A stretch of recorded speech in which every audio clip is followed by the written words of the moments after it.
They thought he was too old. They were wrong. Wyoming, 1888. The winter was cruel enough to freeze hell over. Inside his cabin on Black Creek Ridge, 68-year-old Silas Thorne sat by a dying fire, running a rag over a Colt peacemaker that hadn't spoken in 5 years. The ache in his knuckles flared with the cold, a grim reminder of every shootout, every fall, and every broken bone earned over a lifetime. Silas thought the world had finally forgotten him, leaving him to rot in peace.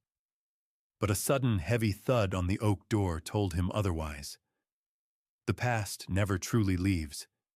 It just waits for your guard to drop. Silas didn't ask, "Who's there?" Instead, with one fluid motion, he thumbed back the hammer of his revolver. The click sounded louder than thunder in the small room. He approached the door and kicked it open, letting in a violent swirl of snow. There were no bandits waiting. Instead, shivering from hypothermia, stood a young lad, barely upright. In his blue-cold hand, he clutched an envelope sealed with red wax. The boy collapsed onto the floorboards, wheezing out just one word: Elena. A name Silas had buried in his memory 40 years ago. Silas dragged the lad to the fire and poured whiskey down his throat. But it wasn't the cold making the old marshal's hands shake as he broke the wax seal. Elena's handwriting had grown frail, spider-thin with age, yet the words hit with the force of a hammer. Silas, they took Lily, my granddaughter. Sheriff Miller says following them into the canyons is suicide. He is a coward.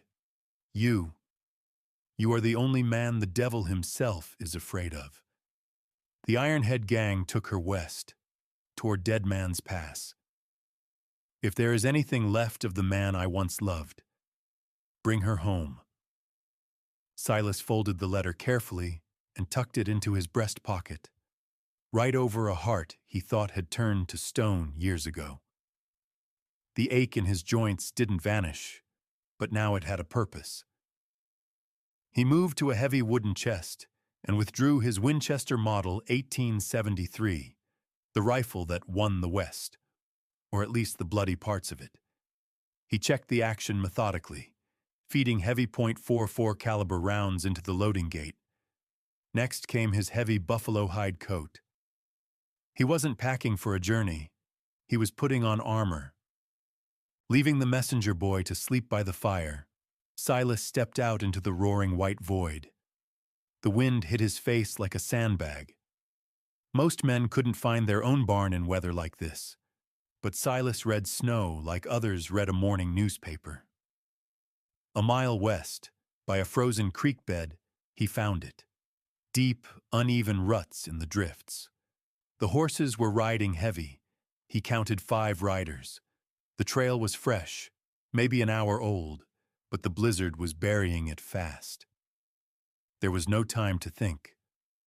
2 hours in, the trail led him to a rocky overhang where they'd stopped to breathe the horses. It was a sloppy camp, the work of amateurs. Empty whiskey bottles were scattered in the snow, a sign of men so arrogant they didn't fear pursuit. That was their mistake. Silas dismounted and knelt by a patch of thorns. Snagged on a frozen branch was a strip of blue silk, a hair ribbon. He ran a gloved thumb over the fabric. Lily was alive, and she was smart. She was leaving him a trail. Twilight turned the mountains into a black and white maze.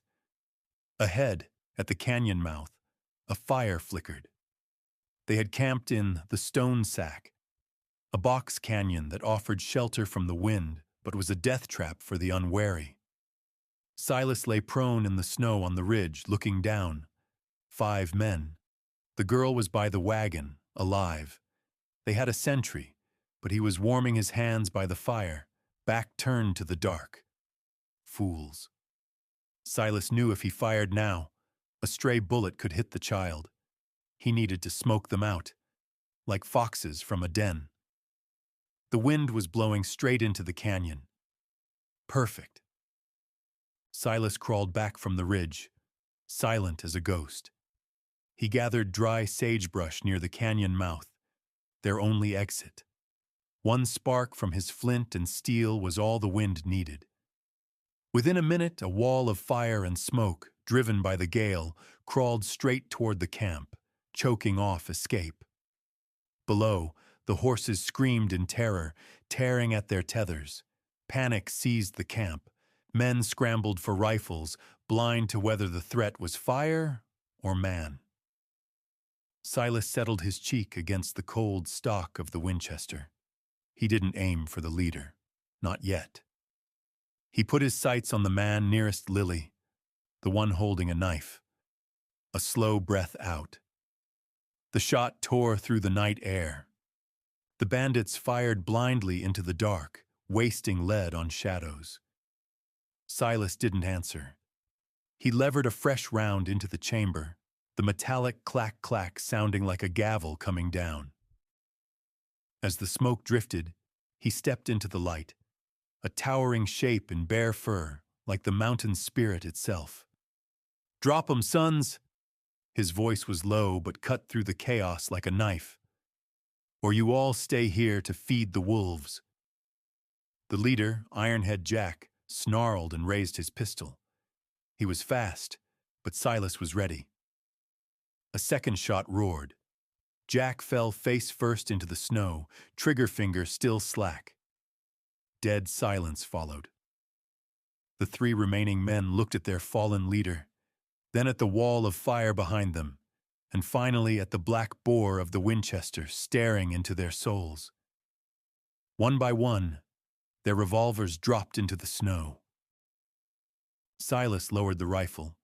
He walked past the shivering men to the wagon. Lily was curled into a ball, terrified.